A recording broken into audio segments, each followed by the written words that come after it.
नमस्कार दोस्तों, स्वागत है आपका अपने चैनल अल्टीमेट नॉलेज पर। दोस्तों, आप सब लोग इस बात को बहुत अच्छे से जानते हैं कि हमारी ये दुनिया पूरी तरह से अचरज और रहस्यों से भरी हुई है। आज भी इस दुनिया में बहुत से ऐसे सवाल हैं जिनका जवाब धरती पर मौजूद बुद्धिमान से बुद्धिमान इंसान के पास भी नहीं है। अपनी आज की इस वीडियो में हम लोग जानेंगे कुछ ऐसे सवालों के बारे में जो कि रियली में आपको चौंका देंगे और इनका जवाब आज तक दुनिया में कोई भी नहीं दे पाया। शायद आपके पास भी इन सवालों के जवाब नहीं होंगे। तो आइए बिना किसी देरी के शुरू करते हैं आज का अपना वीडियो और जानते हैं उन सवालों के बारे में। नंबर 1, ड्रीम यानी कि सपने। आप सब लोग इस बात को जानते ही हैं कि दुनिया में हर इंसान सपने देखता है। कुछ इंसान अच्छे सपने देखते हैं तो वहीं पर कुछ इंसान इतने बुरे सपने देखते हैं कि वो अपनी नींद से उठ करके जोर जोर से चिल्लाने या फिर रोने लगते हैं। क्या आप इस बात को जानते हैं कि जब आप सपना देखते हैं तब आपकी आंखों की गति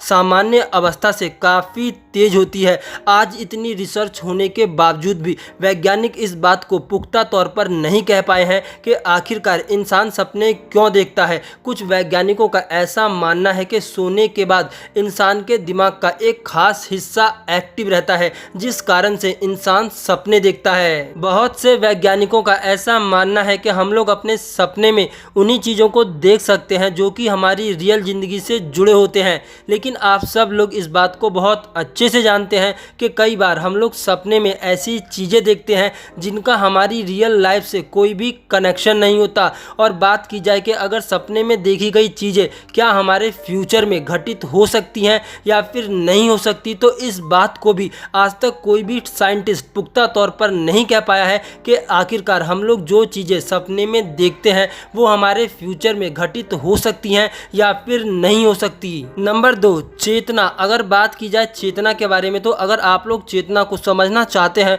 तो इसे सरल शब्दों में इस प्रकार से समझ सकते हैं कि चेतना आपकी वो अवस्था होती है जो कि आपको सोचने समझने की क्षमता देती है। यानी कि इसे आप लोग अपनी जागृत अवस्था कह सकते हैं जिसमें आप लोग पूरी तरह से एक्टिव होते हैं और चीज़ों को अच्छे से समझ सकते हैं। यानी कि ये आपकी बेहोशी से पहले वाली अवस्था है जिसमें आप लोग अपने आसपास की चीज़ों को अच्छे से समझ सकते हैं और उसके प्रति अपनी प्रतिक्रिया को भी दे सकते हैं। लेकिन चेतना को आत्मा बिल्कुल भी नहीं कहा जा सकता क्योंकि आप सब लोग इस बात को बहुत अच्छे से जानते हैं कि जब इंसान कोमा की अवस्था में होता है वो तब भी जीवित होता है। उसके शरीर में बहुत सी क्रियाएं अपने आप होती रहती हैं। तो अब सवाल ये उठता है कि आखिरकार चेतना क्या है। अगर कहा जाए तो चेतना एक प्रकार की विशेष ऊर्जा है। अब यहाँ पर विज्ञान का नियम आकर के फंस जाता है क्योंकि विज्ञान का नियम इस बात को कहता है कि ऊर्जा को ना ही तो बनाया जा सकता है और ना ही नष्ट किया जा सकता है।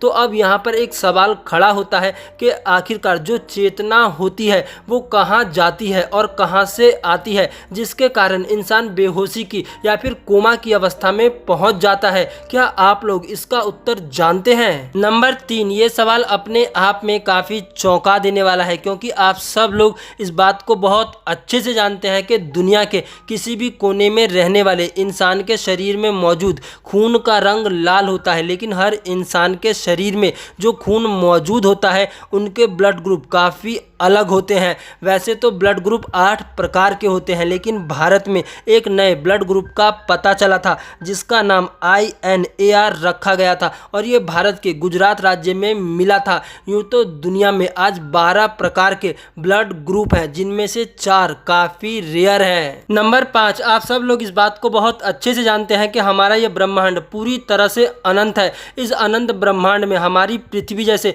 न जाने अनगिनत कितने ग्रह मौजूद है। लेकिन आज तक इस बात को पुख्ता तौर पर कोई भी नहीं कह पाया है कि हमारी पृथ्वी के अलावा भी इस पूरे ब्रह्मांड में कहीं पर जीवन है। आप सब लोगों ने एलियंस के बारे में तो सुना होगा लेकिन एलियंस की कहानी भी अपने आप में पूरी तरह से कोरी कल्पना मानी जाती है क्योंकि आज तक वैज्ञानिक इस बात को अच्छे से नहीं कह पाए हैं कि आखिरकार एलियंस का जीवन कौन से ग्रह पर मौजूद है या फिर वो है भी या फिर नहीं है। नंबर 5, ये सवाल सुनने में थोड़ा सा अजीब और डरावना डरावना जरूर है लेकिन पूरी तरह से सच है कि आखिरकार हमारी इस धरती पर जीवन कब तक रहेगा। जिस धरती पर आज जीवन अच्छे से फल फूल रहा है और अपने उच्चतम शिखर की ओर बढ़ रहा है, आखिरकार ये धरती एक दिन कैसे समाप्त होगी और किस प्रकार से इस धरती का अंत होगा। सुनने में भले ही आपको ये डरावना लगे लेकिन ये बात अपने आप में पूरी तरह से सच है कि ये धरती एक दिन पूरी तरह से समाप्त हो जाएगी और इस धरती पर से जीवन भी पूरी तरह से नष्ट हो जाएगा।